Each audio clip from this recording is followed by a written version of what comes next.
March 18ರಿಂದ ಅಂದರೆ ನಾಳೆಯಿಂದ ರಾಜ್ಯಾದ್ಯಂತ ಎಸ್ಎಸ್ಎಲ್ಸಿ ಪರೀಕ್ಷೆಗಳು ನಡೀತಾ ಇದ್ದಾವೆ.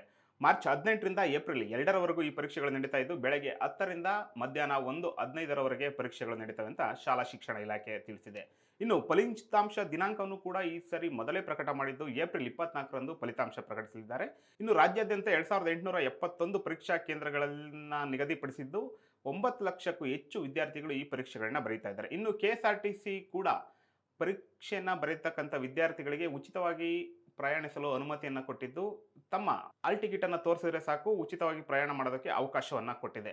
ಮಾರ್ಚ್ 18ರಂದು ಪ್ರಥಮ ಭಾಷೆಯನ್ನು ನಿಗದಿಪಡಿಸಿದ್ದು, ಮಾರ್ಚ್ 23ಕ್ಕೆ ಸೈನ್ಸು, ಮಾರ್ಚ್ 25ಕ್ಕೆ ದ್ವಿತೀಯ ಭಾಷೆ, ಮಾರ್ಚ್ 28ಕ್ಕೆ ಗಣಿತ, ಮಾರ್ಚ್ 30ಕ್ಕೆ ತೃತೀಯ ಭಾಷೆ ಹಾಗೂ ಏಪ್ರಿಲ್ 2 ಕೊನೆಯದಾಗಿ ಸಮಾಜ ವಿಜ್ಞಾನ ಪರೀಕ್ಷೆಗಳನ್ನ ನಿಗದಿಪಡಿಸಿದೆ. ಇನ್ನು ವಿದ್ಯಾರ್ಥಿಗಳು ಯಾವುದೇ ಗೊಂದಲಕ್ಕೆ ಒಳಗಾಗದೆ ಪರೀಕ್ಷಾ ಕೇಂದ್ರಗಳಿಗೆ 30ರಿಂದ 45 ನಿಮಿಷ ಮುಂಚಿತವಾಗಿ ಹೋಗಬೇಕು ಅಂತ ಶಾಲಾ ಶಿಕ್ಷಣ ಇಲಾಖೆ ತಿಳಿಸಿದೆ. ಇನ್ನು ಪರೀಕ್ಷಾ ಕೇಂದ್ರದೊಳಗಡೆ ಯಾವುದೇ ಕ್ಯಾಲ್ಕುಲೇಟರ್ಗಳಾಗಲಿ, ಮೊಬೈಲ್ ಫೋನ್ಗಳಾಗಲಿ ಅಥವಾ ಎಲೆಕ್ಟ್ರಾನಿಕ್ ಗಡಿಯಾರ ಸೇರಿದಂತೆ ಯಾವುದನ್ನು ಕೂಡ ತಗೊಂಡು ಹೋಗಬಾರ್ದು ಅಂತ ತಿಳಿಸಿದ್ದು, ಪರೀಕ್ಷಾ ಕೇಂದ್ರಕ್ಕೆ ಕೇವಲ ಪ್ರವೇಶ ಪತ್ರವನ್ನು ಮಾತ್ರ ತಗೊಂಡು ಹೋಗಬೇಕು ಅಂತ ತಿಳಿಸಿದೆ.